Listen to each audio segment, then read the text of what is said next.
All right, welcome back. I'm getting ready to end a 14-year run of all the stories I've told you as a police officer working gangs, vice, and all this stuff. Because when you become a detective, which I'm going to become, you have a whole different area of expertise that all kinds of jobs open up and everything else.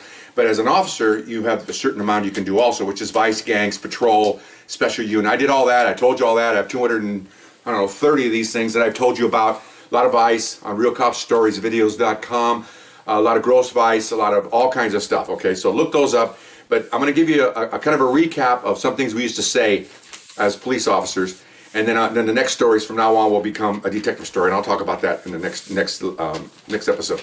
We're calling these isms, and these are things that we say, things we do that most people obviously don't know about, and some of it's kind of stupid, but you know, everything we do is stupid. You know, pranking, jokes, you know, all that stuff. You know, we do 1% police work and 99% goofing around and doing each other and all that stuff, which is really hilarious. But anyway, so here are the isms. I have my assistant write them down, okay? First one had a partner that always says, when we arrest somebody, a full jail is a happy jail. Okay, it's just stupid, okay? But that's what he said, okay? Then he would say, this is the same guy. Someone would fight us and we'd have to struggle with him, then he'd lean down and say, you can't escape the long arm of the law. That came from a John Wayne movie. I don't know where it came from. Anyway, he'd do that. He was a pretty funny guy. In fact, I'll give you a little side before I go to the next one. We had to wrestle a guy pretty bad. And in those days, we could choke people. And so we're trying to get him down. He's screaming, you know, 40-year-old man screaming for his mom, really. So my partner gets a chokehold on him. He's choking him out, and I'm grabbing his testicles because that you get your mind off your head if the other side's having problems. And so we cuff him. So we get him up. My partner that said these isms, he just goes, what's the matter? He goes, you're very Catholic. He goes, I'm going to die a horrible death. I go, what? What are you talking about? He goes, well, I had to choke that guy out. Would you rather have him choke you out? Would you rather have you kick you in the testicles? Would you rather have him knock you out and take your gun and kill you? That's the only thing we have here. So, don't you know we're supposed to be, you know, in the Bible, peacemakers? Yeah. Well, this is we have to do this. We don't enjoy this, man, but we can't. We have to finish the fight. I had to lecture the guy. Felt really bad, but he's a nice guy. Like has like 8 kids and everything. He's Latin like me, you know, very passionate. So anyway, I got off on a side note there. So that was the kind of guy that's saying these things. Okay. Then somebody would claim they didn't do something that necessarily wrong, and he would say things like, "A little hot water keeps the body clean." Okay, it's really dumb, but I mean, you can take that any way you want. But just he would say little stuff like that. Okay. So then we go. Here's another one. We go down here's a classic. Go down an alley, 2 o'clock in the morning. Okay, and somebody's walking in an alley. We pull up behind him in a marked police car, and we just get up real close to him where you can almost hear the engine running. Then we honk the horn and jump out. He'll turn around, and we go, "Hey, you, come here." "Who, me?" And we go, "No, the guy behind you." And he turned around and looked. And we go, "No, you stupid, get over here!" You know. So that was one that we always get a kick out of because we just sometimes did it on purpose, but then again, we didn't have to do it on purpose because he would say, "Who? Who, me?" "No, the guy behind you." And they'd all turn around, every one of them, which is really bizarre. I guess I just felt that they're not really guilty. I guess, right? You must be talking to someone else. You talking to me? Okay. Anyway, that's another one. Okay. And then now that there's something on that you don't see on TV a lot. Depends on what part of the country on cops you see it. More in the southern and rural areas versus the urban areas. They used to teach us 3 things when we arrest someone. You ask them to do something, you know, put your hands behind your back or get in the car. You tell them to do it, then you make them do it. Now, I don't think they're doing that anymore because there's too many softy, touchy-feely, unless the officers are hamming up for the camera. But you don't see that anymore. We used to go, put your hands behind your back. No. Put your hands behind your back. No. Next thing is, we put the handcuffs behind his back. 3-stage progression. You do it quickly. It could be real fast. But you do it that way. If something happens, there's a lawsuit or they sue the department, you can say, what did you do? Well, I asked him, I told him, and I made him. Okay, at least you had a procedure. You just didn't jump on him as soon as he said no. You had certain things you have to do before you get to that level of actually grabbing the guy. Most people don't like to be touched. That's why firemen and police are different. Firemen don't touch anybody. Policemen, grab your hand. No one likes to be touched. No one likes to be deterred in their efforts to move away. You know, we call that, or just they don't like to be moved or detained. Anyway, and then Halloween would come out, and we drive around, and you know, we're in suits and ties, and we see guys down in the corner. We jump out and we go, "Trick or treat, it's the heat!" And they look, kind of blows their mind. And I used to wear a pig mask, which I'm not supposed to do that. That was pretty funny.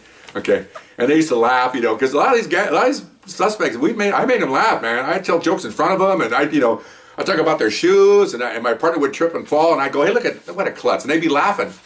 Okay. Well, when's the last time you had an officer like that? I mean, it was we're kind of cool. We were pretty good. We were good diplomats for. And then here's another one that's really strange. When I worked at gang, my second gang assignment, they mixed us together, Mexican and a white officer, and I was a seasoned gang member, a seasoned gang officer, and I had a young Caucasian, not young, but younger Caucasian partner, never worked gang. So we're riding around in suits and ties in a plain car, and you Latins out there will get this, okay? The other white people, just listen up, okay? Come up to a red light. We're in a plain car. We're in suits, but they know who we are. Two gang members standing over there, okay? I'm going to look at you like I'm looking at him. And I look over like this, and they both look at me. And I go like this. Okay? The one guy goes, the second guy looks at me and looks away.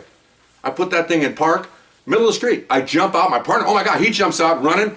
The guy that nodded to me, he's got his hands up. The other guy's going, spin him around, put him against the wall, search him, turn him around.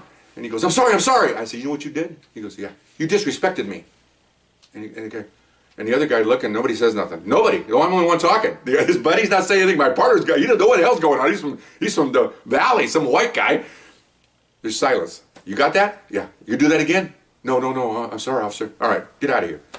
So I didn't touch the other guy, just this guy, the guy that did nod at me. They walk away.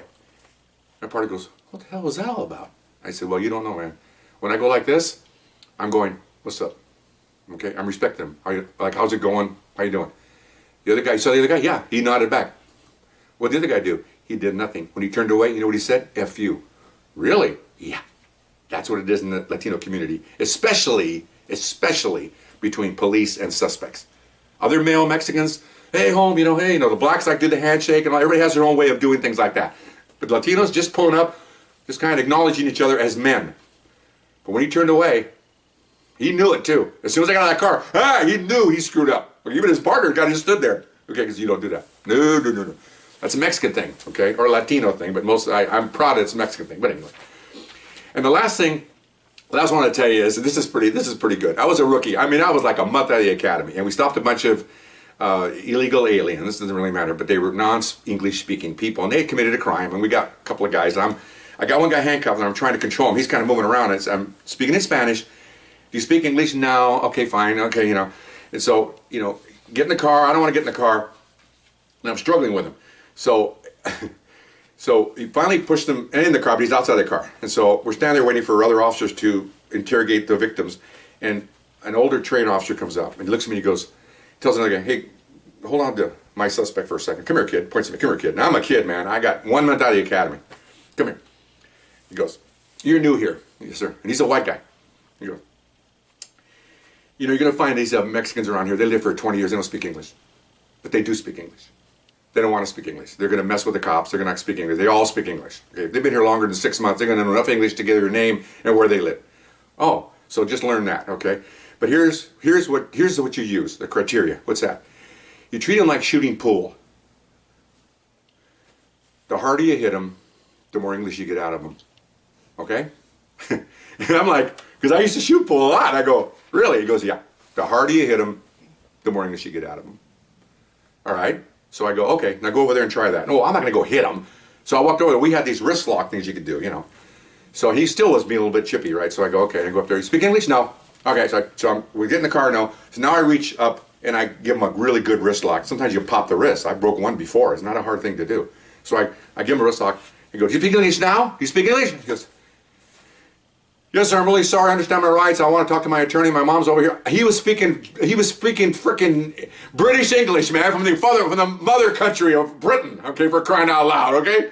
So I'm like, and then the old timer looked at me, he just looked at me, he goes like this, told you. And he walks away, I'm going, what the heck? So that was 40-some years later, I still remember that saying, okay? Kind of cold, but he was right. Not necessarily hit him, but, you put a little crank on them and they start speaking what they call it, Queen's English. I couldn't think of Queen's English. So that's pretty good. So that's the end of my isms, and I hope you enjoyed them, and they're pretty fun. Remember, just like shooting pool. All right, bye-bye.